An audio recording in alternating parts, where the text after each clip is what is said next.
Ever walked into a room and felt like you were just there? Not the center of attention, not the life of the party, just existing while others effortlessly draw people in without even trying. It's frustrating, isn't it? The truth is, most of us have been conditioned to think that attraction is about saying the right thing, being the loudest, or putting on some over-the-top personality. But the people who truly command attention, they do it without forcing anything. They don't beg for approval.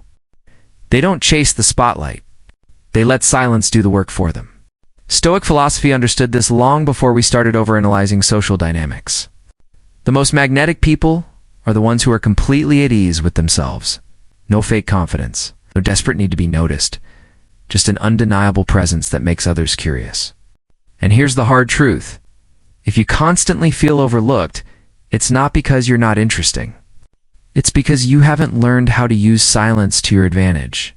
Today, we're breaking down 12 socially attractive habits that will make people notice you without you having to say a word. And if you want to keep sharpening your edge, hit that subscribe button. You might not need words, but trust me, you need this. Number 1, the power of being you. There was a time when you bent over backward to fit in. You laughed at jokes that weren't funny, nodded along to opinions you didn't believe in, and stayed silent when you should have spoken up. And yet, despite all that effort, you still felt invisible, like no one truly saw you. That's the brutal irony of trying too hard to be liked. The more you change to fit others' expectations, the more you lose the one thing that makes you worth noticing: your authenticity. Stoicism has always been clear about this. You don't need to chase approval or twist yourself into something more acceptable. You need to be anchored in who you are, unshaken by the shifting opinions of others. Epictetus once said, "If you want to improve, be content to be thought foolish and stupid." That's a tough pill to swallow, because it means accepting that not everyone will like you. But here's the truth. That's freedom. When you stop performing for others, you gain control over the only thing that truly matters: yourself. Real presence isn't about saying the right things or being charming on command. It's about consistency, being the same person no matter where you are or who you're with. Think about the people you admire most. It's not the ones who blend in effortlessly. It's the ones who stand firm even when it's uncomfortable. The ones who live by their own code and refuse to compromise their values just to be accepted. That's what makes someone quietly, irresistibly magnetic. But here's the hard part. It takes real self-reflection. You have to ask yourself, what do I truly believe in? What matters to me? What lines will I never cross? When you answer those questions, everything shifts. You stop wasting energy molding yourself into something artificial. You become effortless. And in that effortlessness, you become powerful not to everyone, but to the right people. So stop searching for the secret to being liked. Stop exhausting yourself with the fear of rejection. Instead, live in a way that if someone doesn't accept you, you wouldn't want their approval anyway. Because real confidence, real presence, real attraction, it all begins the moment you stop trying so hard to be something you're not. Number 2, style speaks volumes. Your style speaks before you do. It tells the world who you are, what you stand for, and how you see yourself, all without saying a single word. Stoicism doesn't teach us to ignore our appearance or dismiss fashion as shallow. Instead, it urges us to approach every aspect of life with intention, including how we present ourselves. Your clothing, posture, and demeanor should reflect your values, not the latest trends or society's fleeting expectations. True confidence isn't about impressing others. It's about expressing yourself authentically, without apology or pretense. Marcus Aurelius once wrote, "The soul becomes dyed with the color of its thoughts." In the same way, your external presence is an extension of your inner world. Dressing with purpose means making choices that align with who you are, rather than seeking validation. A well-chosen outfit doesn't have to be expensive or extravagant to command attention. When you wear something that genuinely feels like you, it shows. You move differently. You speak with more certainty. You stand in your own space without the need for approval. That kind of presence is magnetic, not because it's loud, but because it's real. Stoicism teaches that simplicity and authenticity go hand in hand. This doesn't mean wearing plain clothes or following a rigid aesthetic. It means stripping away excess, wearing what makes sense for your life, what serves you, what allows you to feel at ease. When your clothing choices reflect clarity and purpose, they reinforce your inner sense of direction. There's no need for unnecessary embellishment, no craving for external validation. What remains is a presence that feels solid, unshaken by trends or the opinions of others. Style, like character, is not fixed. It evolves as you grow. But the key is to let these changes come from within, not from external pressure. When your appearance aligns with your values, you no longer feel the need to prove anything to anyone. You carry yourself with a quiet assurance that speaks louder than words. This is what makes you truly stand out, not the label on your clothes, but the self-awareness behind them. Number 3, the art of body language. We communicate far more than we realize without ever speaking a word. The way we carry ourselves, our posture, our gestures, the way we navigate a room sends a message long before we open our mouths. Stoicism teaches that true control starts from within, but it doesn't stop there. What happens inside us inevitably manifests in our physical presence. A person who is restless in their mind cannot move with calm. Someone burdened by insecurities will struggle to appear grounded. Mastering body language, then, isn't about learning tricks to seem more confident. It's about cultivating genuine inner stability so that confidence naturally radiates outward. There was once a man who used to slouch through life both physically and mentally. He was intelligent and capable, but years of self-doubt had worn him down. He avoided eye contact, kept his hands buried in his pockets, and carried himself as if he hoped no one would notice him. It wasn't that he was shy, simply didn't believe he belonged. Then, after hitting a personal low, he decided to rebuild himself not by faking confidence, but by strengthening his mind. He began reading philosophy, particularly the Stoics, and internalized their lessons on resilience, self-respect, and virtue. He practiced daily self-discipline, refining his thoughts before worrying about his outward appearance. As he grew mentally stronger, something interesting happened. His posture changed. He stood taller, no longer afraid to take up space. He started meeting people's eyes with steady assurance, not arrogance. He spoke less but said more. His presence became magnetic, not because he tried to be noticed, but because he had finally accepted himself. Stoicism reminds us that posture is not just about looking good. It is a reflection of self-respect. Walking with deliberate steps, standing tall, making eye contact, all these things signal not only confidence but integrity, and it extends beyond posture. A composed expression in the face of conflict demonstrates emotional mastery. A controlled, deliberate gesture speaks of patience and intention. When our actions align with our values, we naturally draw people in. Presence is not something you create artificially. It is the result of becoming the person you are meant to be. Number 4, a scent worth remembering. Did you know that scent is one of the most powerful senses when it comes to memory and emotion?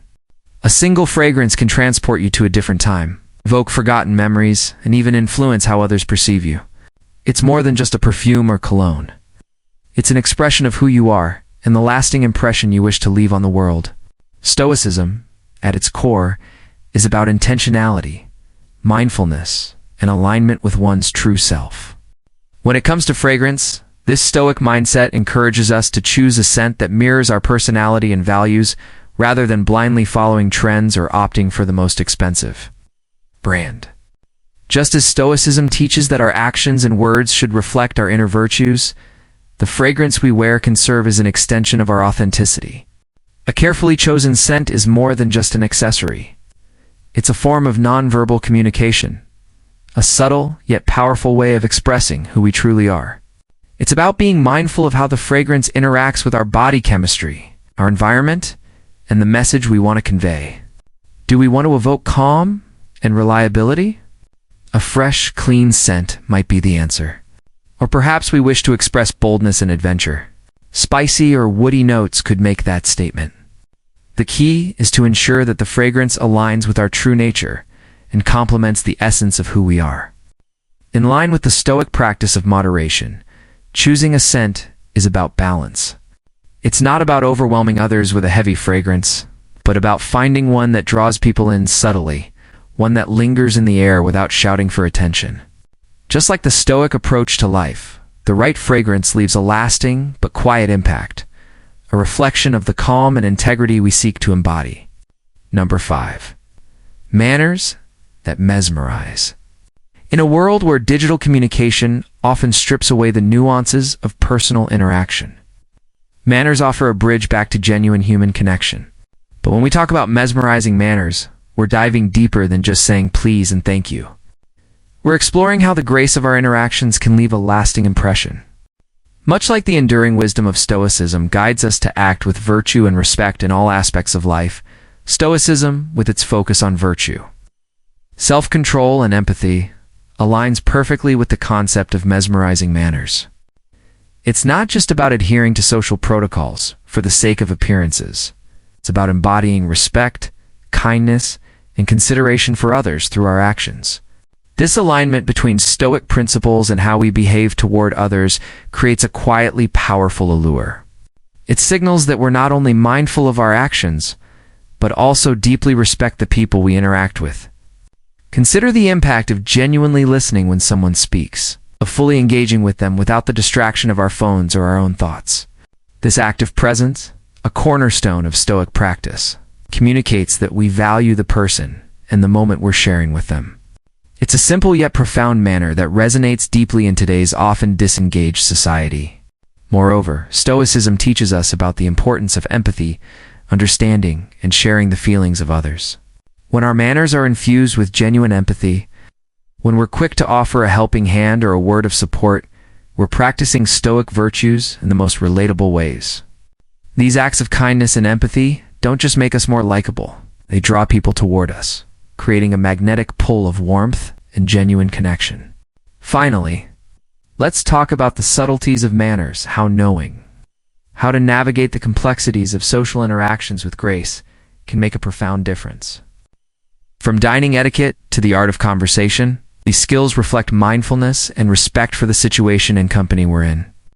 Stoicism doesn't teach us to withdraw from the world, but to engage with it thoughtfully.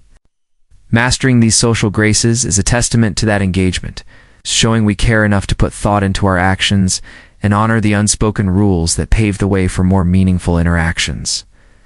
Number 6. Be here now. In a world that demands so much from us, it's easy to forget the value of simply being present. Think about the last time you had a conversation with someone and realized halfway through that your mind had wandered elsewhere. You might have nodded along, but your attention was pulled by something else, the past, future, or simply distractions around you. That's the modern trap.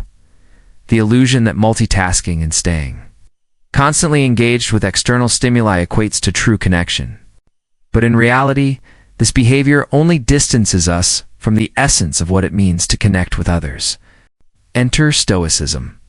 It teaches us the importance of focusing on what we can control and, crucially, being mindful of the present moment. Imagine a person in your life who seems to have mastered this. Every time you talk to them, you feel heard, seen, and valued. It's not that they have any special abilities. It's that they give you their full attention.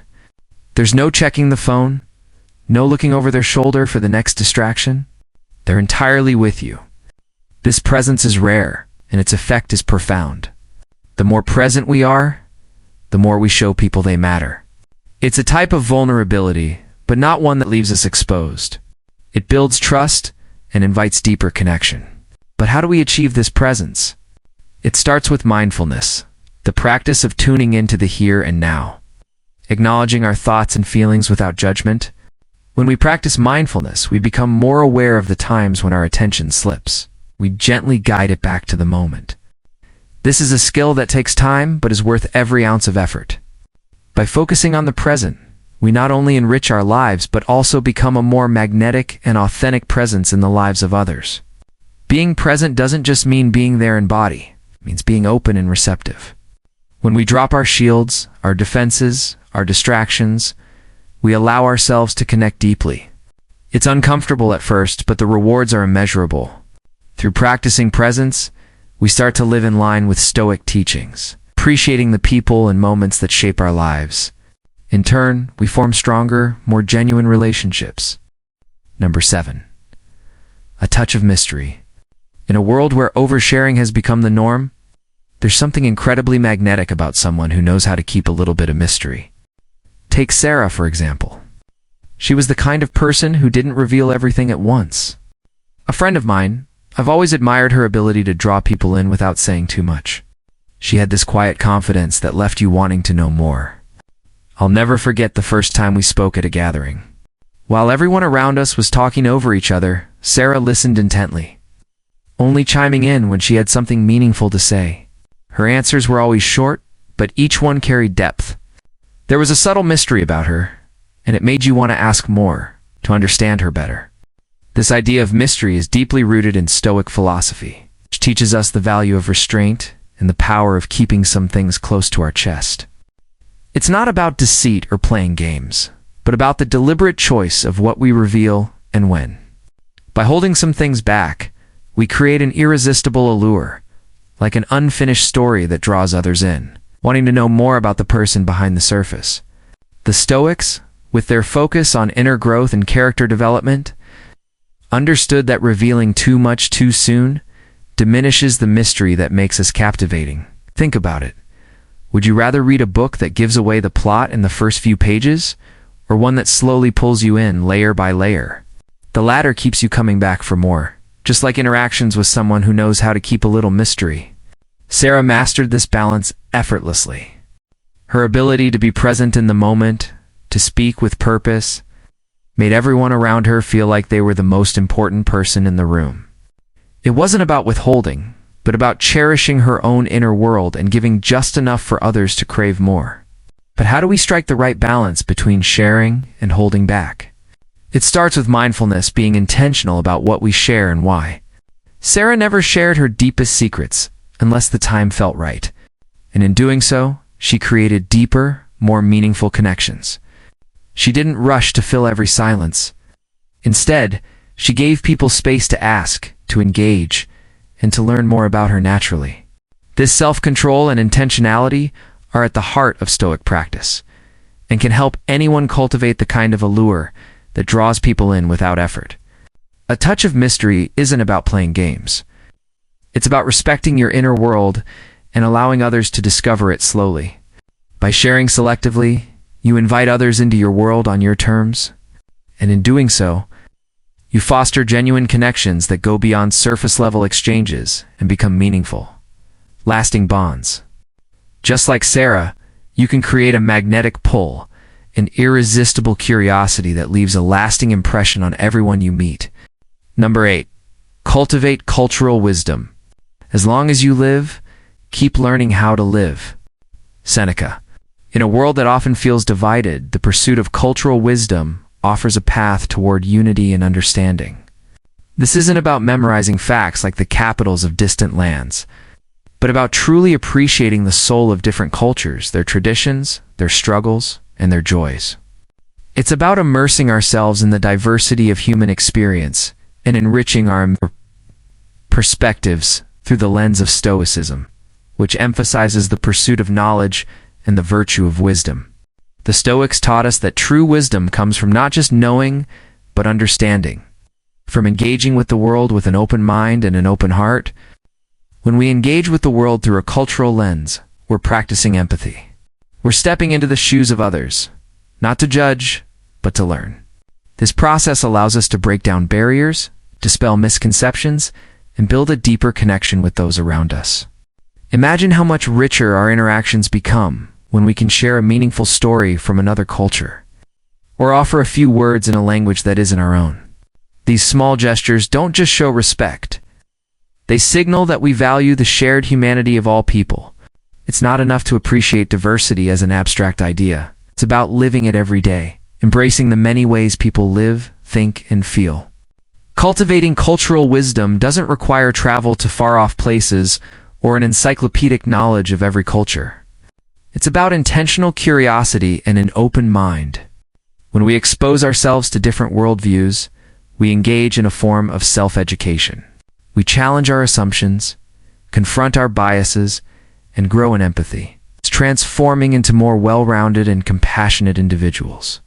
Each experience, whether it's reading a book from a foreign author, it's watching a film that depicts a different way of life, or having a conversation with someone from another culture, adds depth to our understanding of the world and of others. Just like Stoicism encourages us to seek self-improvement through continual learning and reflection, cultural wisdom fosters the same growth. The more we seek to understand others, the more we understand ourselves. It shapes the way we engage with the world, enabling us to connect with others in ways that are meaningful and transformative. By embracing this journey, we don't just expand our knowledge, we cultivate a mindset that values diversity, fosters empathy, and connects us all through the shared experience of being human. Number 9. Compassion connects.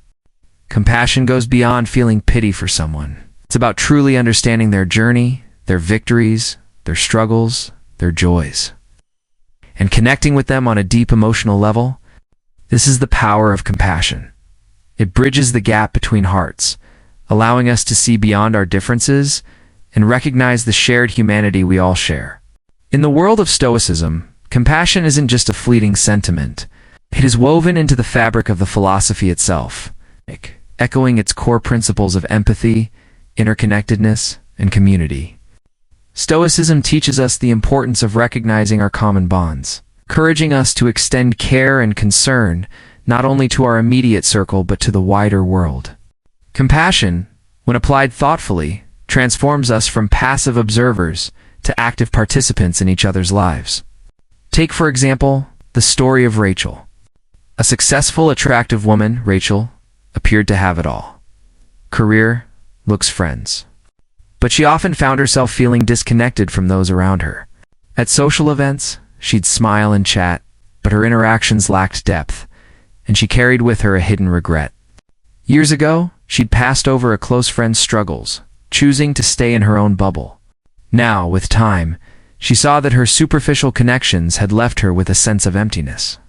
But one evening, while volunteering at a community event, Rachel truly listened to someone's pain. She heard the story of a mother struggling with the loss of a child, understood her pain without rushing to offer advice or empty comfort. In that moment, Rachel saw the power of authentic connection. She realized that by being present and compassionate, she could offer not just sympathy, but a part of herself, a gift of time, attention, and presence.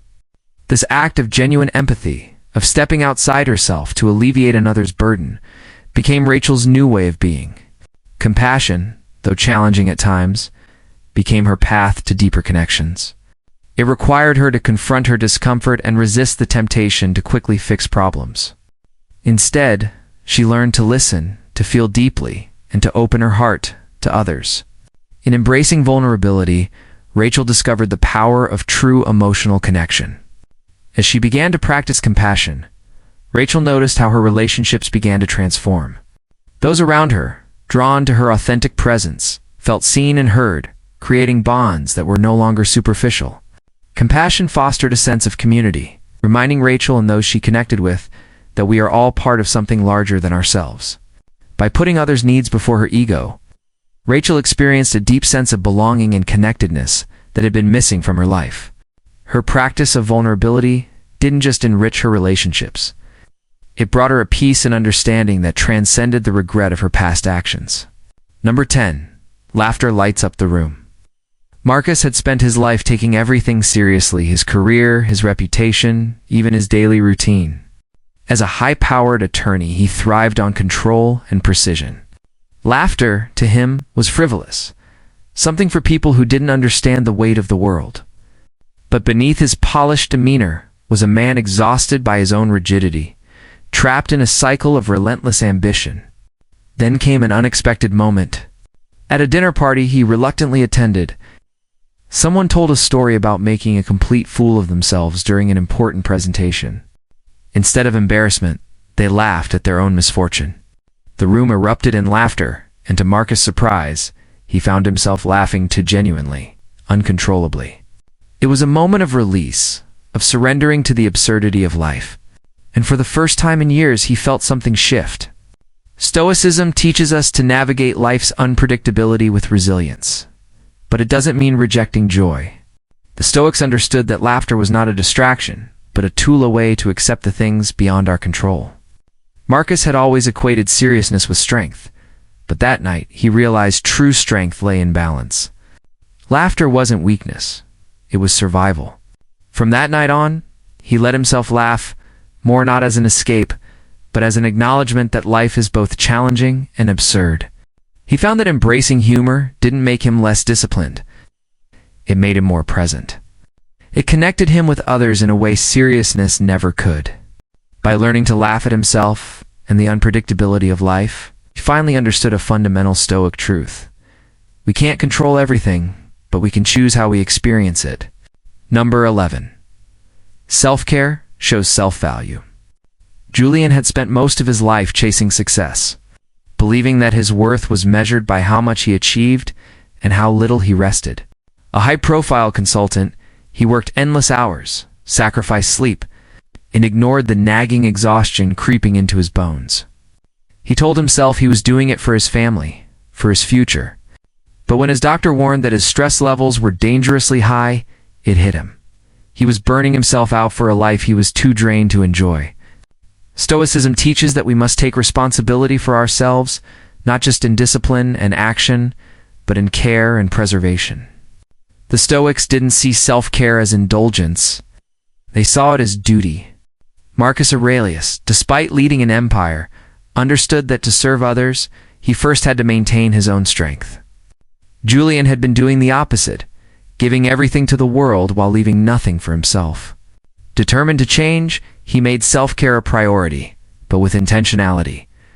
He started small, making time for morning walks, setting boundaries on work hours, eating nourishing meals, and allowing himself the rest he had long denied. At first, guilt nagged him. Was he being selfish? But soon, something remarkable happened. He became more present with his family, more focused at work, and more at peace with himself. The irony was clear. By slowing down, he became more effective. Self-care wasn't taking away from his responsibilities. It was strengthening him for them. The Stoics remind us that our duty to the world begins with our duty to ourselves. Julian finally understood that caring for himself wasn't an act of indulgence, it was an act of wisdom. And in doing so, he had reclaimed his life. Number 12. The Allure of Independence. Did you know that Theodore Roosevelt, one of America's most iconic leaders, was born a sickly child with debilitating asthma? Doctors doubted he would ever lead an active life. But instead of surrendering to weakness, he built himself into a figure of resilience, physically, mentally, and emotionally. He embraced discomfort, trained his body, and sharpened his mind, proving that true independence isn't about isolation. It's about self-mastery. In today's world, independence is often equated with doing everything alone. But real strength comes not from avoiding others, but from knowing you don't need them to define you. Stoicism teaches us that true independence is internal. It's the ability to stand firm in your values, to resist being swayed by external circumstances, and to cultivate self-sufficiency in thought and action. When you develop this kind of resilience, you're not just surviving, you're thriving. There's something undeniably magnetic about a person who is fully in control of themselves. They don't seek validation from others. They don't need to follow the crowd. Their confidence is quiet but powerful, rooted in a deep understanding of their own worth. This is why true independence is so attractive. It signals strength, stability, and the ability to navigate life on your own terms. However, being independent doesn't mean shutting people out. Stoicism reminds us that we are social creatures, meant to engage with and contribute to the world around us. The key is balance, forming meaningful connections while maintaining the autonomy to make your own choices. The right relationships don't diminish your independence. They support it. Cultivating this mindset requires introspection. Ask yourself, are your choices truly yours, or are they shaped by external pressure? True independence means developing resilience, embracing challenges, and standing firm in your principles. In the end, the most powerful connections aren't forced. They emerge naturally when you are at peace with yourself. When you live with integrity, the world takes notice. In silence, your actions speak louder than words. Let them tell a story of strength, wisdom, and self-reliance. Alright, let's be honest. Attraction isn't about looking like a movie star or having the charisma of a rock legend. It's about presence. It's about energy. And it's about not trying too hard. The people who draw us in effortlessly. They're not desperate for attention. They own their space, radiate confidence, and let their actions do the talking. So here's the deal. If you want to be silently attractive, start by mastering yourself. Speak less, observe more, move with purpose, build a life that excites you, and watch as others become intrigued by the mystery. Because nothing is more magnetic than a person who doesn't need to impress, but somehow does anyway. Now, if you found yourself nodding along, laughing, or maybe rethinking your entire social strategy, good. That means we're on the right track. So, don't just disappear into the abyss of the internet. Subscribe to Stoic Training, hit that like button, and join this incredible community of thinkers, doers, and quietly magnetic legends. More life-changing insights are just a click away. See you in the next one. Silently powerful, of course.